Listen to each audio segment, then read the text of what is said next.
Bonjour à tous, j'espère que vous allez bien et que vous avez passé de très bonnes fêtes. En tout cas, je vous souhaite une très bonne année et une bonne santé et plein de bonnes choses pour 2024. Ceci étant dit, aujourd'hui, je vous propose un velouté de légumes avec ça. Toutes les étapes en vidéo. Merci à vous de suivre les étapes de cette vidéo du début à la fin. Merci encore. Aujourd'hui, il nous faudra pour réaliser notre velouté de légumes, du céleri, des pommes de terre, du thym. Si vous n'en avez pas du frais, utilisez une autre herbe aromatique, du sel, des amandes que je vais torréfier, je vais parsemer dans ma soupe, du beurre, de la crème fraîche, de l'ail, de l'oignon, du poireau, du poivre. Et ici, j'ai un bouillon de légumes que j'ai déjà filtré. Si vous n'en avez pas ou si vous ne pouvez pas en faire, vous pouvez utiliser les bouillons de légumes comme du commerce. Toutes les étapes en vidéo. Pour commencer la réalisation de notre recette, on va commencer à éplucher le céleri, les pommes de terre, les poireaux qu'il faut nettoyer et laver et les découper par la suite. Là, je vais mettre mon bouillon de légumes à chauffer pendant ce temps et c'est parti. Voilà, ici, j'ai épluché, lavé mes légumes. Voilà les pommes de terre. Ici, on a le céleri, le thym, l'oignon et l'ail grossièrement coupé. Pareil pour l'oignon.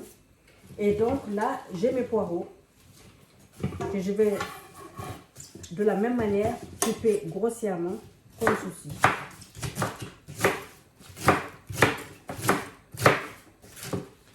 Voilà. Alors, dans le velouté, on peut mettre tout. On peut mettre cette partie aussi qui est verte. Voilà. Pour ne pas la jeter. Il n'y a pas besoin de la retirer. Bon, dans certaines préparations, oui, c'est vrai, on peut la retirer pour, effectivement, en tout cas, moi, je la retire pour certaines préparations, pour pouvoir, effectivement, l'utiliser pour faire des bouillons de légumes, comme je fais tout à l'heure, qu'on va pouvoir incorporer dans notre soupe pour faire cuire nos légumes. Ou, autrement, on peut aussi mettre directement dans le velouté, dans les soupes. Enfin, bref, il y a une différente manière d'utiliser le verre du poireau sans forcément la mettre dans la poubelle. Donc, voilà. C'est parti. Là, on va partir côté feu pour pouvoir commencer à préparer notre velouté. C'est parti. Alors, ici, j'ai mis une sauteuse sur le feu. Je vais mettre le beurre. Pour plus de gourmandise, vous pouvez aussi utiliser de l'huile d'olive ou autrement l'huile que vous avez. C'est pas...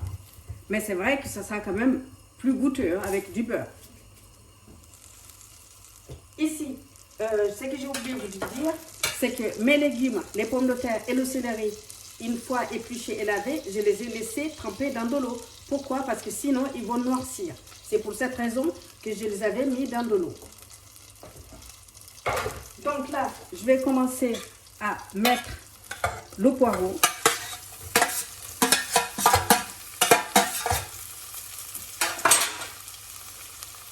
L'oignon, l'ail,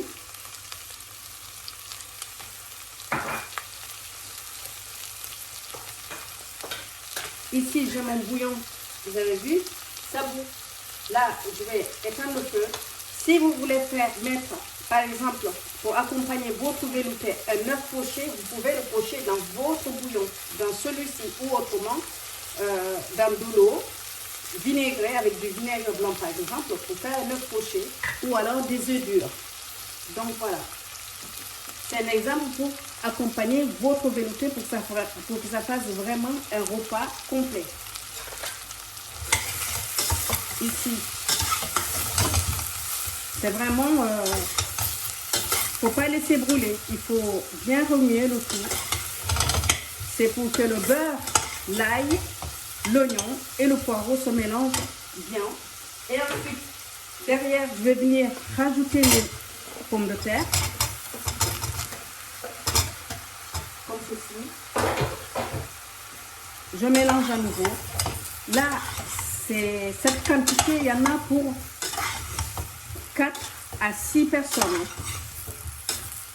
Pour un dîner, après vous pouvez agrémenter, comme je viens de le dire, avec un œuf poché, des œufs durs, des lardons, enfin bref, c'est que vous aimez surtout. Et là, donc, derrière, je vais rajouter le céleri. Déjà, rien que ça va être très gourmand. Avec du pain, puisque on va en plus rajouter de la crème fraîche. Si vous n'en avez pas et que vous avez la crème liquide, ça sera aussi bien. Là, donc, je vais laisser baisser le feu, laisser le tout cuire pendant 2 minutes environ. Et ensuite, je vais mouiller avec mon bouillon de légumes. Et on va fermer, on laissera cuire. Il faut compter 40 à 45 minutes. Voilà. Et ensuite, on pourra mixer le tout pour obtenir notre velouté. Donc là, je vais fermer pour 2 minutes. Ici, j'ai mon thym que je ne vais pas oublier quand même. Je vais le rajouter dedans, comme ceci. Voilà. Bien l'enfoncer pour qu'il parfume bien vos légumes. Encore une fois, j'ai bien dit, si vous n'en avez pas utilisé d'autres herbes aromatiques, ça peut être aussi du laurier ou autre chose. Donc là, je ferme, je baisse le feu. On va compter 2 minutes.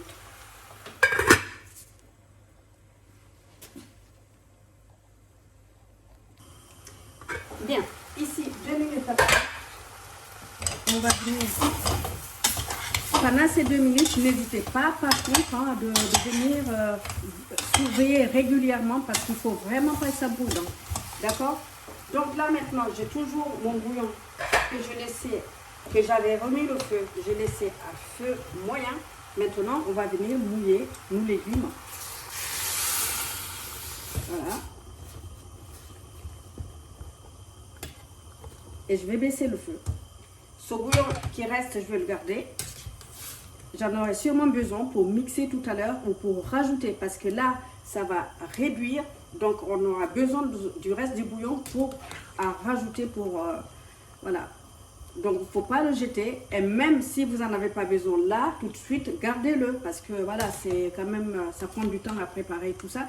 Donc, mettez votre bouillon dans une bouteille bien propre ou dans un contenant propre. Et conservez-le au frigo. Ça peut se garder 2-3 jours environ. Voilà. Après, vous pouvez l'utiliser pour faire cuire des pâtes, pour faire cuire du riz ou des pommes de terre. Donc voilà, là, je vais baisser le feu, on va laisser cuire. Il faut compter entre 40 et 45 minutes à petit feu. Voilà, il ne faut pas booster les légumes, il faut les laisser cuire tout doucement pour qu'ils aient le temps vraiment d'absorber le bouillon qu'on vient de mettre. Donc voilà, à tout à l'heure.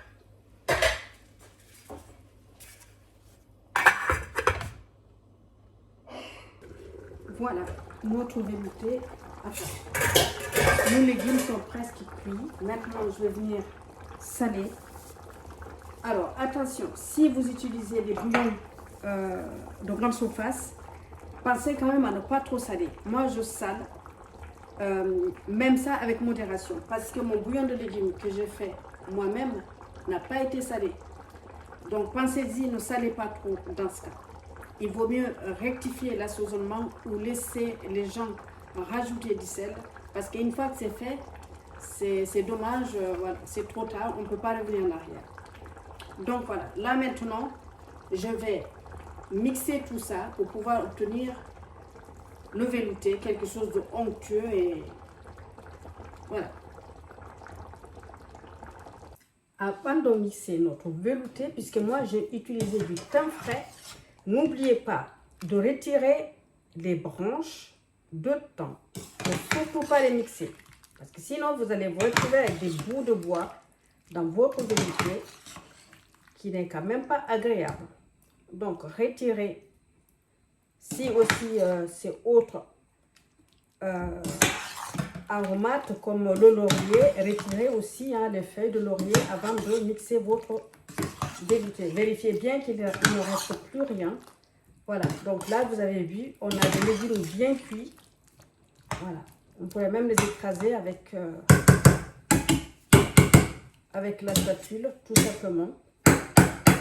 Voilà, ça sera aussi bien. Donc ici, moi je vais brancher ma girafe, je vais le faire avec une girafe. Et donc juste ici, hop.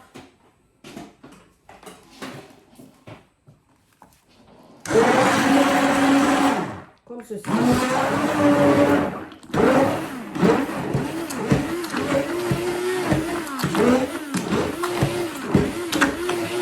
Alors, là, je m'arrête. Là, justement, le fait d'avoir gardé le bouillon, là, on va en avoir besoin pour rajouter dans notre velouté parce que là, c'est trop compact. Pour bien lier le tout, il faudra justement que je rajoute le bouillon qui me reste.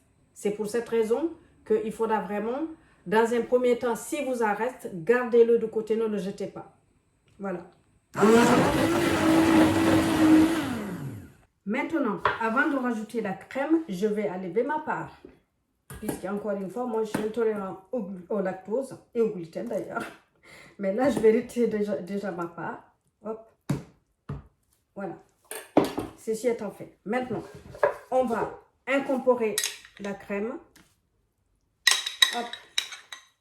Si vous voyez que c'est encore nécessaire de rajouter du bouillon, vous pouvez. Voilà. Ici. C'est reparti.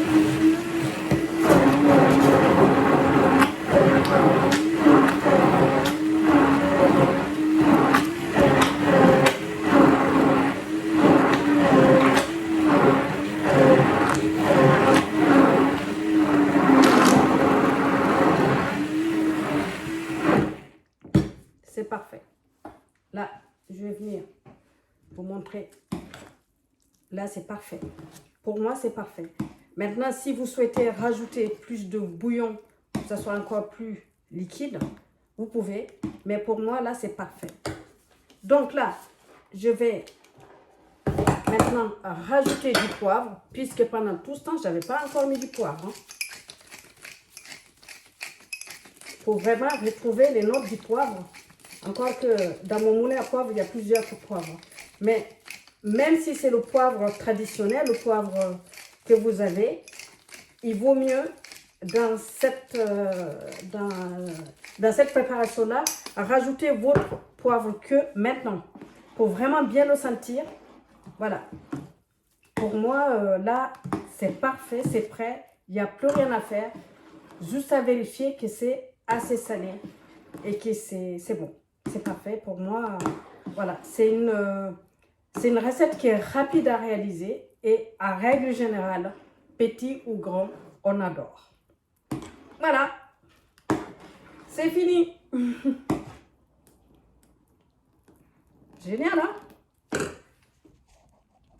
Merci à vous d'être venu nous voir. J'espère que cette recette vous plaira. Likez, partagez et abonnez-vous si ce n'est pas encore fait. Je vous dis à très bientôt sur la chaîne de Tito aux saveurs entremêlées pour de nouvelles aventures.